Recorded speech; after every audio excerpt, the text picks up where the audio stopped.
Hey, my Legion, how y'all doing today? I'm here today to review a new episode of Silent Live. This one is Kristen Wig hosts Silent Live at Home. This broadcast it just premiered on NBC. Um, First of all, before I get into it, I mean, dedicated to Howie Cat. I probably think some people might think I'm nuts when I get to a few things coming up. And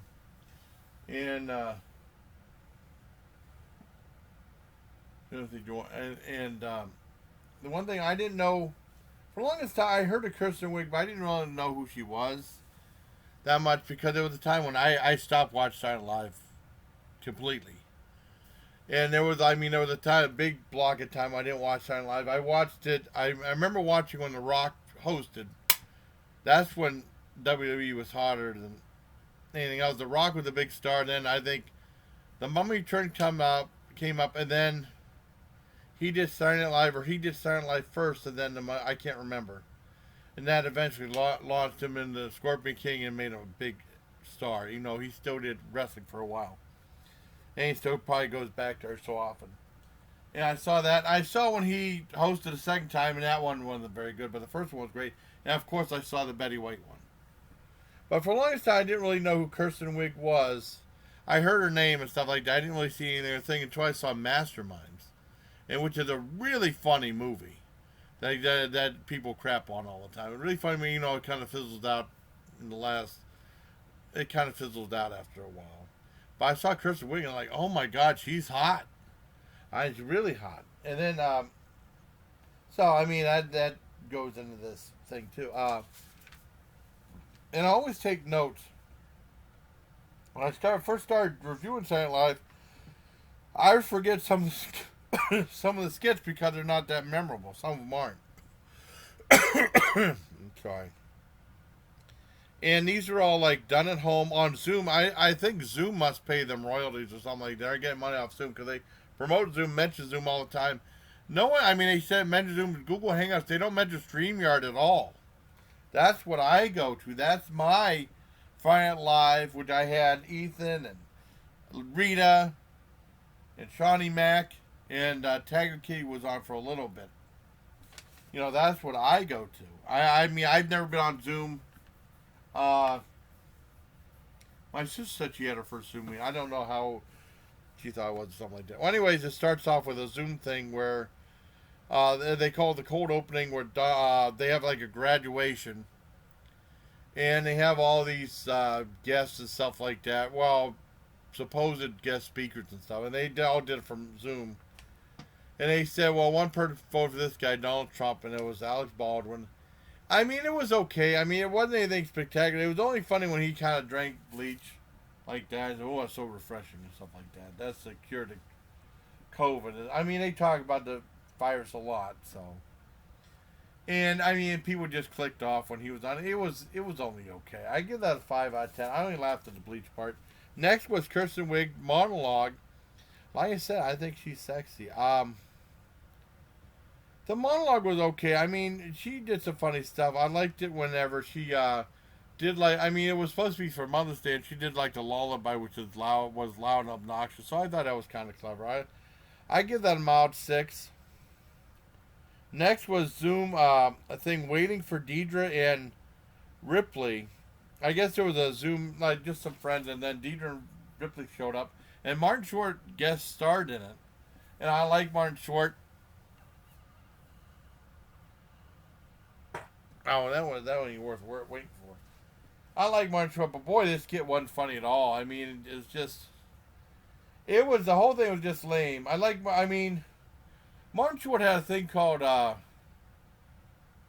Martin and Me or something like that, which is like a primetime show that they did. The first couple episodes really good, and then it kind of like it fizzled out. But I mean, whenever he did Jiminy Glick, that was really fun. He should. I mean, if they had Martin Short, he should have done a Jiminy Glick type show. That would have been funny. It would have been a lot funnier than this. This skit sucked. I had a 1.5 out of 10. Next was like a song of public service announcements for parents. Now I predict this is going to get a lot of heat. A lot of people are going to be mad about this. They're saying kids should drink and they're showing little kids and babies like Photoshop thing with alcohol, or like drinking, or like having beer balls and stuff like that in their hands. I thought it was hilarious, really funny. They, well, of course, they weren't really drinking alcohol, but it was really, really funny. But I think a lot of people are gonna get mad about that. Parents would get mad, but it was all just a joke. That was a 10 out of 10. That made me laugh. Next was a master class at home during quarantine or something like that, journalism and stuff. And they had a couple of people doing imitations. I didn't know who the first person was. I didn't think it was that funny. Then they had one doing John Mulaney. And anything worse than John Mulaney is someone imitating John Mulaney. That was lousy. The only thing I liked was Britney Spears looked kind of sexy. Not really that funny, but a little sexy and stuff. I get a 3.5 out of 10. Next was the Baptist church thing. And I think it's a thing we always have. The problem we always have when we do. Basically, he came on there and he said, "I can't hear. I can't hear over all you people. You need to mute your microphone so I can hear myself." I mean, that's a problem we all have. Seems like something like that, or something like that. Someone's mic is buzzing or something like that, and someone always has to fix it. Um, but it wasn't. I mean, I give it credit for just being like in the moment, but it wasn't that funny. It had like a big zoom and stuff like. And then when he did get it, the choir was quiet, and that was the end of the skit. I give that 4 out of 10. It was okay. Next was a rap song that they did about Danny Trejo. I thought that was cool because I like Danny Trejo. That's a cool. And then I was hoping Danny Trejo would be in the video, and he's in it a little bit. And it's cool. And then they mentioned he was in the Slayer videos, which was really cool. I like that. I give that 8 out of 10. Next was hair advice. Now this is where I'm going to get in trouble. Like I said, Kristen Wig, I think is she was doing like people calling in on Zoom, and she was doing hair, and she had like big long hair, and it was like in the camera. She was going like this with her mouth open, stuff like that in the camera, like this close up. I thought it was sexy.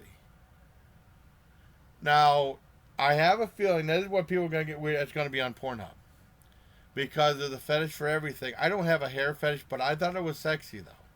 I mean, it's not one enough to get me going. I mean, when I was a lot younger, yeah, but I mean, everything got me going then when I was younger.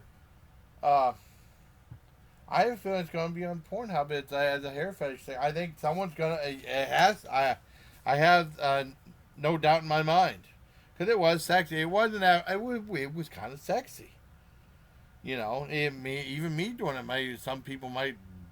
I don't know. There's a fetish for everything as long as it's legal and so it's not hurting anybody. I mean, it might sound bizarre, but it was sexy. It was sexy. That's where everyone's saying Howie Cats think I'm nuts. He's always insane for suggesting the sriracha thing too. And Timothy Jordan might think I'm nuts too. I mean, anyone would probably think I'm nuts. I don't know. It's true though. What's this one? Okay. Michael Che was in there. I feel bad. He lost his grandmother to the virus and stuff. And then he did like a thing for. I mean, because this is supposed to be like the Mother's Day episode, and they had Voice of Men doing a song for mothers. And I mean, not really in that kind of music, but it was a nice song. I mean, I'm not gonna brag on it, say anything, but I give it a 6 out of 10. Next was Weekend Update. I agree with Howie Cat. It said Weekend Update does not work well because you need an audience to riff off of. Just like they're doing wrestling without an audience, it doesn't work. The wrestler needs some guys to audience to find out what they like, what they don't like. It's just kind of a mess. I mean, it's and even Ryback said it was boring. You know, I mean, I don't think this was boring. They were selling jokes and stuff. Like I said, it wasn't that funny. Well, hear me out. I mean, Tina Fey was on. I thought she was very good, and she's sexy too. I mean, I thought she was good. And then they had the Dunkin' Donut joke was funny.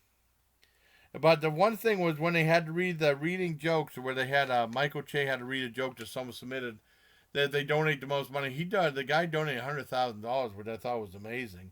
He read the joke. It wasn't that funny. Then Michael Che said, "Well, okay, I have a joke for you. That some sick kid in the hospital wrote. You have to read."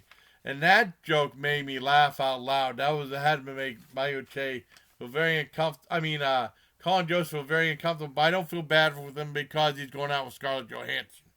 Very lucky. Very lucky. So that gets a 6 out of 10 just because it made me laugh that much. Oh, and I liked Tina Fey showed some photos. I liked the one photo she showed, but I'm not going to tell anybody. You have to see the episode to guess what it was. Next was What's Wrong with This Picture. I like a game show with three moms on it. It wasn't funny. They just couldn't guess what was wrong with the picture. The only thing that was fun for me was I got to guess what was wrong with the picture. That was the only thing, part of fun, enjoyment for me on that. It was kind of lame. I got 2.5 out of 10 just because I like guessing what was wrong with the picture. They had like 3 pictures up there. You got to guess what it was. Next was Eleanor's house, and that was just trippy. I think it was funny. It was just bizarre. I mean, if you were smoking something like that, you know, you might like it more than I did. I mean, it was a 3 out of 10. It was just weird. Next was Brandon. About like this kid pranking his dad. A bratty kid. I mean, I'd get really mad. It was really fun. I give that 10 out of 10. That reminded me of the Ori does the mom. You know, changing. I can't remember what he did. A whole bunch of stuff. Especially messing with her cell phone and stuff. I thought that was really fun. That was a 10 out of 10.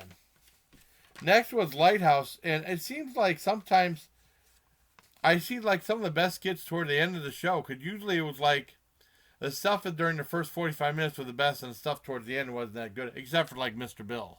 Mr. Bill was awesome. It always has been. Next was the Lighthouse spoof, and I thought that was pretty funny by a guy, a girl dressed as a guy with a beard and stuff, losing her mind. Now, I got that 9 out of 10. Next was Cal Mooney did a very bizarre movie, like it's supposed to be like a reality show or something like that, where like they had him and a bunch of other people that are like kind of like clones of him or something like that. And it reminded me kind of a Multiplicity, the Michael Keaton type thing. You know, Multiplicity was much better. I thought it wasn't funny, but I thought it was very clever. I give that a 6 out of 10. Now, next was like a short film called Dreams, and this reminded me of something they'd have in the older days of Saturday Night Live. Not really funny, but I mean, something clever and poignant. Well, a little bit was funny, but I mean, clever and poignant in some parts. I liked it a lot. I give it 8 out of 10. Now, last time when they did like the SNL home, they just showed like an empty studio and they just ran the credits. And I just thought it was kind of sad, you know. This time they had Kristen Wig wishing everybody good night from her bed, and then she put on her wig, I guess good night wig or whatever, and then a mask, sleeping mask, and then she couldn't see what she did. She was trying to get comfortable with all her pillows and stuff like that, and she kept getting upset, going up there, trying to adjust so she got comfortable. Yeah, I thought it was funny that they actually did a little bit of more humor. Usually they say, good night, everybody, good night, thank you, everybody. But this time they actually had like a little bit of a comedy skit during the ending credits, which I liked that. I give that a 6 out of 10. All in all, it had its moments just like last time. I give the whole show a 7 out of 10. So that's my review of Kristen Wig. Hosting SNL Stay at Home Edition, just premiered on NBC. I hope you liked this video. Bye. Till next time, please. Take care, my legion.